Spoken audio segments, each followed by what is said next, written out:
Elshinta News and Talk.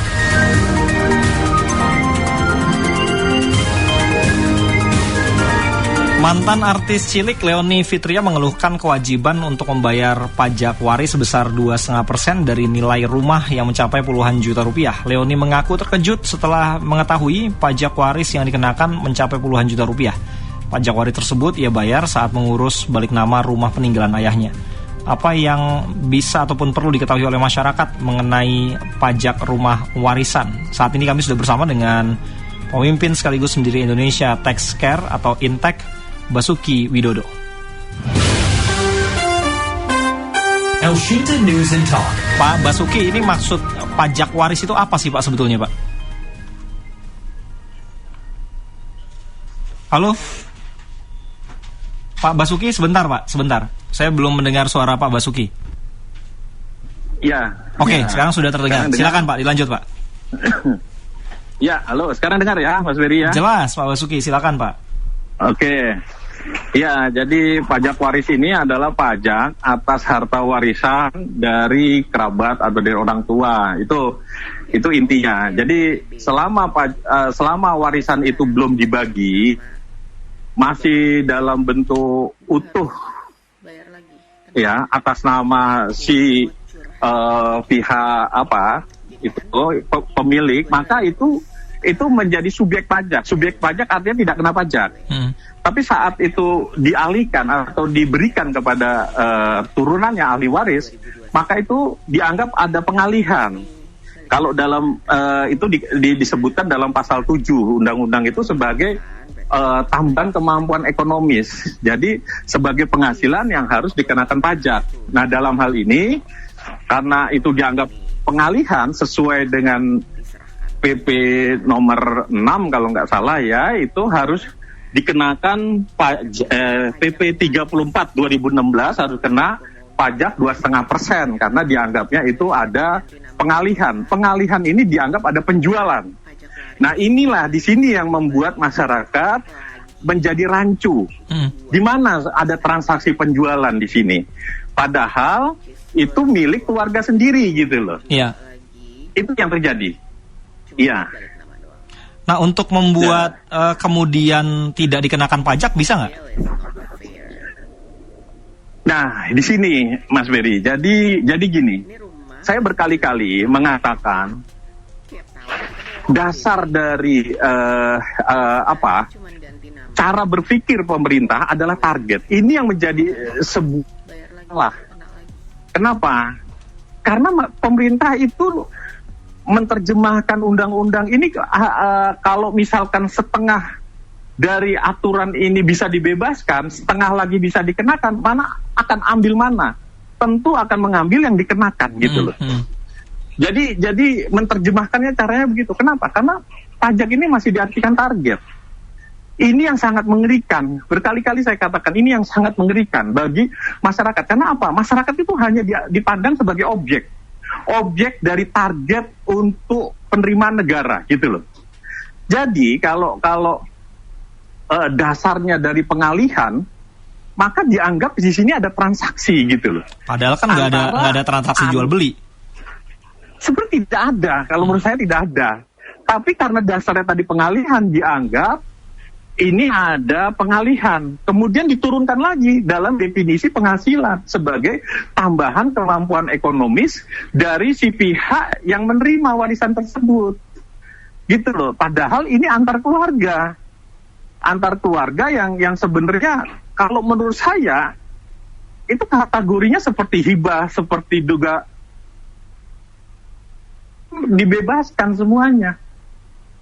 Sebenarnya kalau mau, tapi karena dasarnya target untuk penerimaan, maka ya undang-undangnya akhirnya cenderung untuk mengenakan. Dan masyarakat sendiri tidak paham salah apa sehingga saya tuh harus menanggung pajak seperti ini. Gitu loh. Padahal ini harta keluarga saya. Salah di mana saya harus menanggung pajaknya? Itu. Itu yang sebenarnya terjadi seperti itu. Tapi bukannya ada surat keterangan bebas PPh Pak ya, yang bisa diurus sebetulnya ketika mengurus balik nama sertifikat rumah tanah warisan gitu Pak? Ya itu tadi sebenarnya secara undang-undang harus kena, nggak bisa, kecuali kalau itu nilainya memang di batas tertentu ya, misalkan di bawah 60 juta dan lain sebagainya lah gitu. Itu ada batasannya lah gitu. Tapi masalahnya bukan itu, masalahnya itu ini dianggap sebagai objek pajak yang harus dikenakan PPh gitu loh. Sehingga kalaupun itu harus mengurus yang namanya untuk dibebaskan, cenderung juga akan ditolak oleh kantor pajak. Karena instruksi dari kantor-kantor pajak, mulai dari Kanwil sampai ke KPP, cenderung masyarakat itu keberatan ataupun untuk pembebasan itu kalau perlu dihalangi. Itu yang terjadi sebenarnya dalam praktek di lapangan. Jadi semua itu dasarnya dari target. Jadi hak-hak keadilan masyarakat itu banyak sekali yang terlanggar. Banyak sekali yang masyarakat itu tersandera dengan target ini, dengan undang-undang ini. Gitu. Yang sebenarnya terjadi seperti itu. Jadi kalau saya pikir undang-undang ini harus menerjemahkan secara lebih jelas, lebih detail ya, tentang lebih detail, artinya warisan itu harus dibebaskan lah, sudah selesai lah gitu. Jadi jangan dengan bahasa-bahasa bahwa ini terjadi sebuah pengalian harta dengan dasar itu, yang seolah-olah ini terjadi transaksi gitu loh. Padahal kan tidak ada transaksi, mana ada sih antara orang tua kepada anak itu terus terjadi transaksi. Itu nggak bisa, secara logika nggak bisa. Gitu. Kemudian ada bahasa lagi, dasarnya apa? Yaitu peraturan undang-undang pasal 7 yang mengatakan bahwa penghasilan adalah setiap tambahan kemampuan ekonomis. Dengan adanya kamu warisan kan kamu meningkat, kamu punya penghasilan gitu. Nah ini kan bahasa-bahasa undang-undang yang mencari-cari gitu loh. Tapi sebenarnya secara prinsip keadilan, secara esensi daripada prinsip pajak itu terlanggar kalau menurut saya. Itu.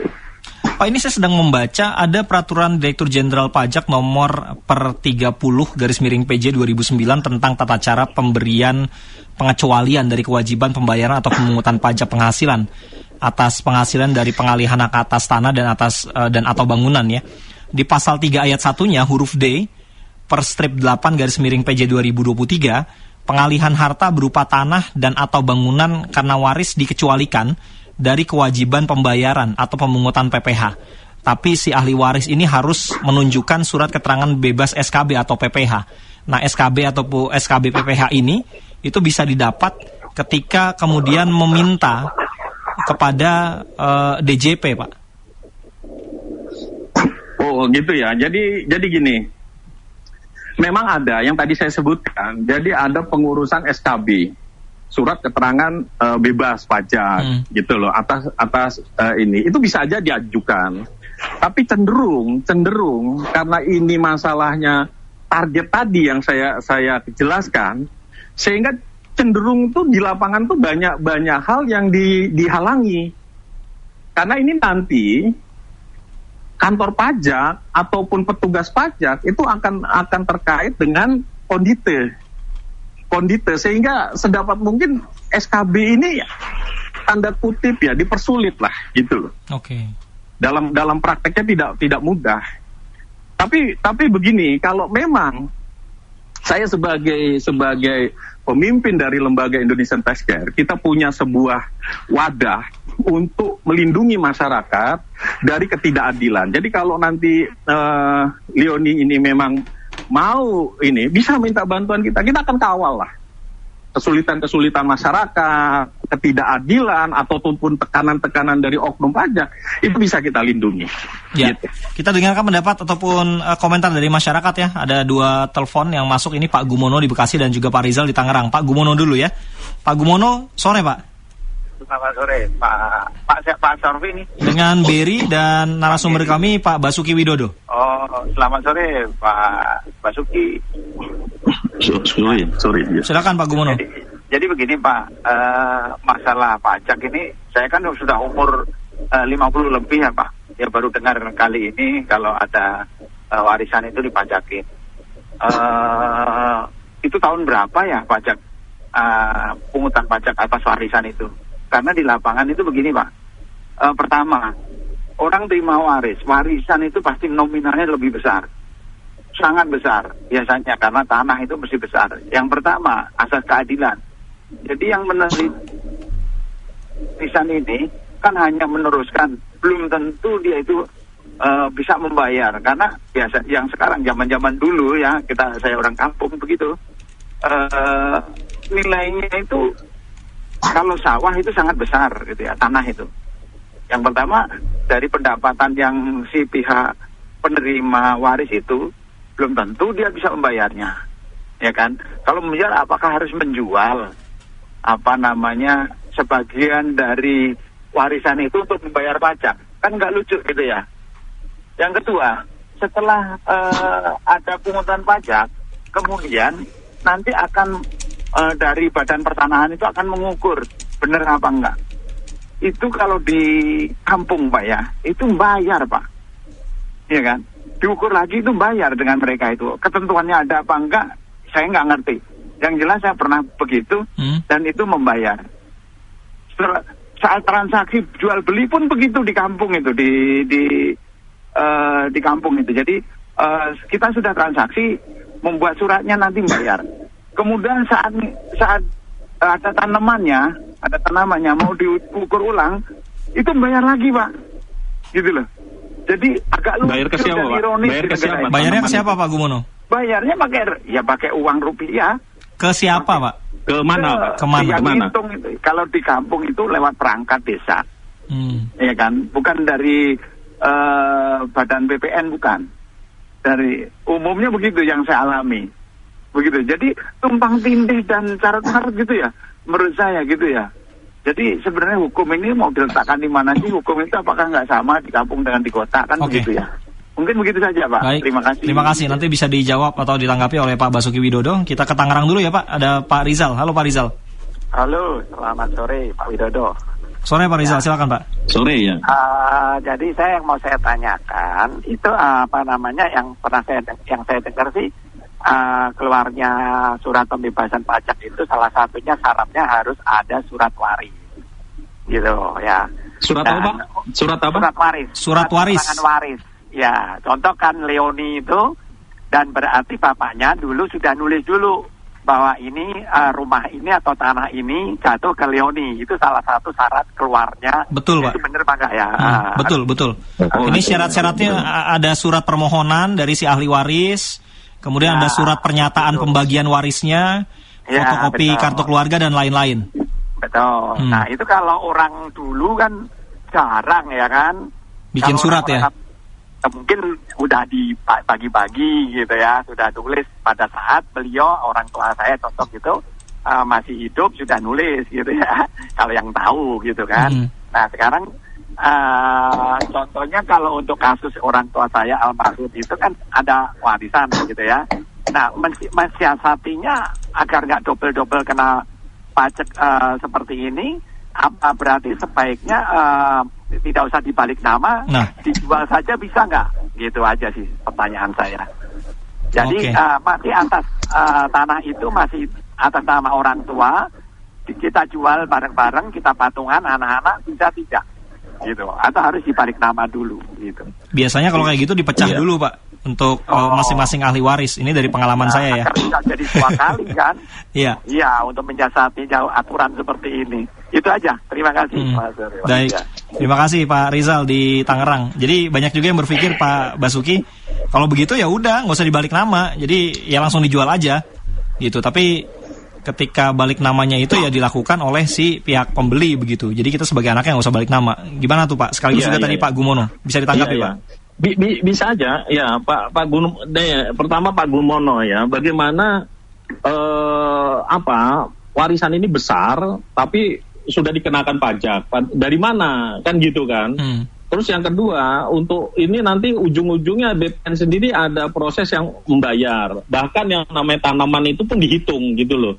Jadi kalau menurut saya, kalau yang mengenai tanaman dan lain sebagainya itu aturan yang bahasanya bagaimana ya? Di banyak oknum yang mengada-ada lah. terutama pajak. Pajak itu menjadi sebuah wilayah yang awam masyarakat, sehingga aturan-aturan ini menjadi sebuah kemasan-kemasan yang ujung-ujungnya tuh uang. Itu loh. Jadi kalau menurut saya aturan ini harusnya lebih sederhana. Sederhananya apa? Warisan harus dibebaskan. Karena itu secara aturan yang tadi saya katakan sebagai pengalihan harta, itu sebenarnya dasar hukum itu yang jelas ini bukan transaksi penjualan. Itu aja. Jadi tidak ada nilai tambah. Kalau definisi tadi dikatakan sebagai tambahan kemampuan ekonomis, sebenarnya ini tidak ada tambahan kemampuan ekonomis. Karena ini adalah harta dari keluarga itu sendiri, gitu loh. Nah, kalau misalnya objek bangunannya ini kemudian dibikin jadi kos-kosan, itu kan jadi menghasilkan, Pak. Nah, itu gimana tuh? Kalau dia menghasilkan, selama itu, kalau aturan yang sekarang, selama itu tidak dipindah tangankan kepada ahli waris, dia tetap subjek pajaknya kan subjek pajak si ahli waris, si pewaris, si pemilik dari orang tua, orang tua, iya. Artinya itu tidak kena pajak. Yang kena pajak hanya dari kos-kosan itu, atas penghasilan kos-kosan itu. Okay. Tapi saat ini diturunkan, aturan yang sekarang itu kena gitu loh. Itu masalahnya di situ. Jadi kan kalau sepanjang penghasilan atas kos-kosan itu nggak masalah. Itu memang penghasilan, ada nilai tambah di situ. Gitu loh. Jadi kalau menurut saya atas warisan ini harus dihapuskan. Karena ini sangat-sangat tidak masuk akal di masyarakat, dan ini menimbulkan pemahaman yang masyarakat sendiri menjadi membingungkan. Di mana harta ini milik saya, kok saya harus bayar pajak? Salah saya di mana? Itu yang menjadi pertanyaan. Terus mengenai Pak Rizal ya, itu benar. Jadi salah satu syarat untuk ini adalah surat keterangan waris, gitu loh. Nah, masalahnya, problemnya Indonesia itu, di negara Indonesia itu jarang orang itu bersentuhan dengan notaris ya, dengan hukum, dengan apalagi itu nanti terkait dengan biaya gitu loh. Masyarakat itu tidak paham dengan ini. Lain di luar negeri orang dunia barat, negara yang maju itu biasa. Semua dituangkan dalam sebuah perjanjian, termasuk warisan itu melalui wasiat, kemudian ada lawyernya tuh biasanya. Ada wasiat, ada lawyer, semua jelas. Lah kalau di Indonesia enggak, kan kita juga menganut sebuah pemahaman agama. Agama ini yang menjadi dasar. Jadi saat pembagian waris, kadang-kadang orang tua itu hanya ngomong, kamu nerima sawah yang di sana, kamu nerima rumah yang sekarang ditempati, sedangkan kamu nempati atau warisannya dapat atas kos-kosan atau kontrakan itu. Udah selesai. Ya, apalagi orang-orang di pedesaan tuh, Pak. Ya, di pedesaan. Iya. Jadi tidak ada yang namanya harus ke notaris, harus dituangkan. Dari mana pemahaman ini? Jadi hanya sebuah surat keterangan waris, semua bisa selesai, gitu loh Mas Beri. Jadi ada apa sih dengan cara-cara seperti ini gitu loh. Jadi tolong di sini kebijakan ini lebih bijak lah dalam menyikapi budaya atau kebiasaan dari masyarakat Indonesia. Jadi pemerintah harus lebih melihat pada substansi daripada di masyarakat. Kalau memang harus ini, bagaimana supaya warisan ini perjanjiannya bisa disusulkan. Misalkan ada sebuah rapat keluarga yang dituangkan, kemudian dibuat lewat notaris apa. Jangan hanya karena sebuah surat ratusan juta, puluhan juta rakyat harus menanggung gitu loh. Itu kan sesuatu yang nggak masuk akal kalau menurut saya. Bener kan itu? Logika di mana gitu? Hanya sebuah surat keterangan waris, kita bisa kena pajak yang sangat-sangat besar gitu loh. Jadi itu yang tadi saya maksud. SKB ini bisa-bisa aja diajukan, tapi sangat mudah bagi oknum-oknum di lapangan untuk mencari-cari kesalahan. Oke, jadi pada aturan di atas kertas tidak semudah implementasinya di atas lapangan gitu Pak ya? Oh iya. Belum lagi nanti Mas Beri, kalau misalkan surat keterangan itu sudah ada, itu dicari-cari lagi itu kelemahannya, macam-macam, ada aja masalahnya. Jadi tidak apa ya. Jadi tolong kebijakan-kebijakan yang dibuat oleh pemerintah itu lebih melihat pada esensi dari kebiasaan, dari apa yang dilakukan oleh masyarakat kita. Karena pemerintah sendiri tidak melakukan yang namanya semacam pembinaan, arahan, penyuluhan terkait masalah-masalah seperti ini. Jadi masyarakat tuh seperti seolah-olah tuh setelah semuanya terjadi baru, nah kamu kenal, harus tanggung semua ini. Sekarang menjadi pertanyaan, salah apa masyarakat ini jadinya? Ini ratusan juta loh. Ya, Pak, ini. Atau jangan-jangan karena kemudian tadi ada celah bisa mengajukan SKB pajak waris ke kantor pelayanan pajak, akhirnya ya dianggap tidak perlu dirubah gitu Pak, aturannya. Celah bagi siapa ini? Bagi masyarakat atau dari aparat pajak sendiri? Bagaimana? Aparat pajaknya. Aparat pajaknya. Jadi ya, karena ada celah tadi si ahli waris bisa mengurus SKB pajak waris ke kantor pelayanan pajak, ya udah. Jadi aturan yang tadi disebutkan tidak perlu lagi dirubah gitu. Iya, ini kan hanya syarat-syarat formal ya. Syarat formal yang sebenarnya menyentuh tidak kepada esensi daripada sebuah kebijakan. Bijak, artinya bijak itu kan artinya bisa melihat daripada sebuah nilai-nilai daripada esensi dari sebuah nilai-nilai kebaikan. Kuncinya kan cuma satu, apakah warisan ini benar-benar milik keluarga itu? Kan cuma seperti itu kan, betul kan Mas Ferry? Kenapa harus pembuktiannya sampai harus ada surat, harus ada ini? Iya itu benar secara hukum, tapi negeri ini bukan sebuah kebiasaan gitu. Bangsa ini belum sampai seperti itu, seperti negara-negara maju. Mestinya kalau mungkin ya memang harus memenuhi syarat itu, harus ada cara lain yang lebih bijak. Misalkan adanya sebuah surat kesepakatan dari keluarga besar yang menyatakan memang ini benar-benar warisan, selesaikan sudah. Oke. Nggak perlu harus keterangan itu benar-benar dari notaris, dari apa. Yang ini akhirnya ini tidak menyentuh kebijaksanaan atau nilai-nilai kearifan tadi gitu loh. Ya. Jadi yang masyarakat tadi dibilang mungkin peluang, yang dimaksud peluang itu adalah peluang bagi tanda kutip. Siapa? Oknum pertama. Kemudian apa? Pemerintah sendiri. Pemerintah sepertinya tidak mau tahu dengan apa yang terjadi di kebiasaan di masyarakat, budaya atau kebiasaan. Hanya menuangkan pada sisi formal juridis gitu. Kalau tidak ada surat ini, maka kalian kena semua. Oke, itu loh yang jadi masalah di situ. Baik, ya. Pak Busuki. Sedangkan si oknum-oknum ini memanfaatkan yang terjadi. Pak, kita ke 2 penelpon terakhir ya. Nanti saya baca juga beberapa WA yang masuk. Ada Pak Irwan di Bogor. Masih dari Bogor juga, nanti berikutnya ada Pak Tony. Pak Irwan, sore Pak. Sore. Silakan Pak. Terima kasih. Saya dari tadi mendengar penjelasan dari narasumber. Perlu kita ketahui, hukum dasar masalah pertanahan itu adalah Undang-Undang Pokok Agraria Nomor 5 tahun 1960 dan peraturan pelaksanaannya PP 24 tahun 1960 dan peraturan pelaksanaannya SK Kepala Badan 397. Nah, di sini ada sistem pertanahan yang sudah diatur secara hukum bahwa tanah yang sudah terdaftar, yaitu yang sudah sertifikat sesuai dengan pasal 16 itu UPA, bahwa itu ada milik guna usaha, GAGB dan hak pakai. Dan yang belum terdaftar itu adalah yang tanah milik adat atau tanah negara bekas hak milik barat. Nah, tadi dijelaskan masalah tanah adat.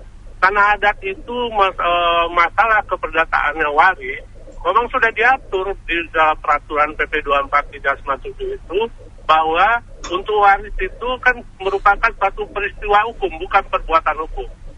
Untuk peristiwa hukum ini cukup dengan surat keterangan waris yang dibuat oleh ahli waris dan dikeluarkan oleh lurah atau kepala desa sampai ke camat.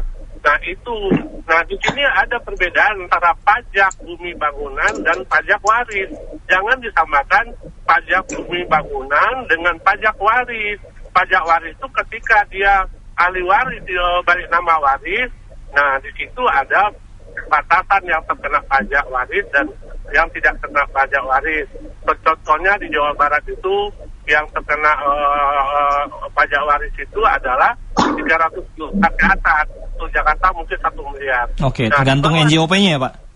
Ya, tergantung dengan NJOP-nya. Jadi narasumber pertama mengatakan kita belum terbiasa dengan notaris. Iya, memang tidak terbiasa notaris di desa-desa, jangankan di perkotaan, di desa, jangankan di desa, di kota aja belum terbiasa.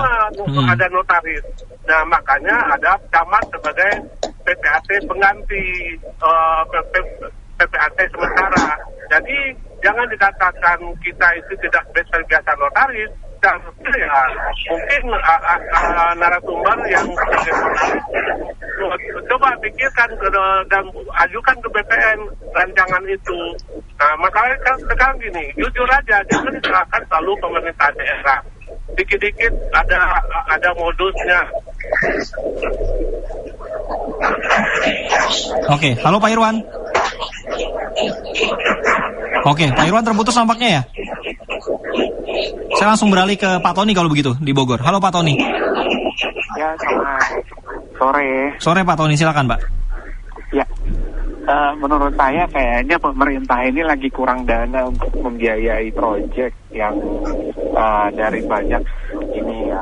Menurut saya kalau yang mau dipajakin harusnya jangan waris ya. Tapi pejabat negara yang penghasilannya itu tidak kena pajak penghasilan, harusnya mereka dibebaskan dari itu sehingga mereka juga harus bayar pajak sama kayak kita gitu, pegawai, karena kita juga dipungut pajak penghasilan. Jadi jangan dari waris gitu. Jadi adil, udah gajinya gede-gede, bebas pajak penghasilan, dan ini rasanya nggak adil sih menurut saya. Paling itu aja sih. Terima kasih Pak Tony. Kalau tadi kita menangkap apa yang disampaikan oleh Pak Irwan di Bogor, jadi solusinya ya memang kalau di desa saja tidak mengenal adanya notaris ya untuk proses tadi bagaimana membuat surat ahli waris, kan di situ ada camat, artinya ada pihak sebagai penggantinya tadi Pak. Bagaimana Pak Basuki? Jadi nggak perlu ke notaris pun ya, jadi nggak jadi masalah gitu misalnya. Iya, itu kan yang tadi saya katakan. Jadi coba pemerintah lihat substansi daripada esensi dari warisan ini. Itu yang paling penting. Dan warisan itu tidak tadi ada surat keterangan waris yang dia harus ada sebuah perjanjian di notaris dan lain sebagainya. Itu yang jadi masalah. Saya katakan berkali-kali salah apa masyarakat. Padahal itu secara esensi adalah berwarisan. Jadi antara Undang-Undang Agraria tadi dengan PP nomor 5 tahun 60 kalau nggak salah sama PP 24, ini ada ketidaksinkronan antara undang-undang. Jadi itu sudah jelas warisan itu diatur di aturan tadi dan menyatakan bahwa warisan itu bisa dibuktikan melalui surat keterangan yang dikeluarkan oleh kecamatan, kelurahan dan lain sebagainya. Perangkat desa lah paling nggak gitu kalau di kampung ya. Iya, artinya itu bisa dijadikan rujukan atau dasar bagi pengurusan SKB kan gitu kan.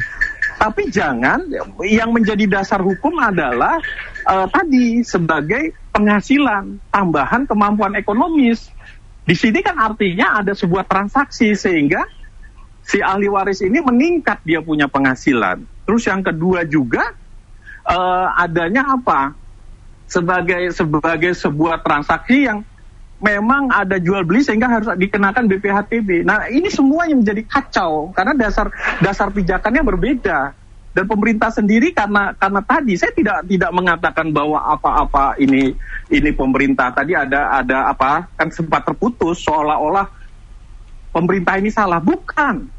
Dasarnya pemahaman target. Ini sekaligus menjawab pertanyaan Tony ya. Karena dasar target tadi, di mana pemerintah seolah-olah butuh uang yang selalu dibebankan kepada masyarakat. Jadi apapun yang sifatnya bisa dikenakan, sudah kenakan. Gitu loh. Padahal tadi Pak Tony bilang bahwa warisan itu dari orang tua. Dan orang tua itu membeli harta itu kan dari penghasilan. Penghasilan itu sudah dipotong pajak. Atas penghasilan itu, tadi sempat kan dikatakan bahwa kita penghasilan juga dipotong pajak. Kenapa nggak menyasar kepada orang kaya? Iya, warisan itu diperoleh dari penghasilan orang tua, dan penghasilan itu sudah dipotong pajak. Jadi kalau terus dikenakan pajak, di sini terlanggar yang namanya kepastian hukum, keadilan gitu loh. Jadi seolah-olah setiap gerak, setiap nafas masyarakat Indonesia itu sudah jadi target pajak. Sebenarnya dasarnya cuma satu, pemahaman pajak kepada target. Ini yang harus dihilangkan oleh pemerintah. Karena pada dasarnya masyarakat sendiri dengan kondisi ekonomi yang semakin berat, tidak nilai tambah dari ekonomi masyarakat itu tidak meningkat gitu loh.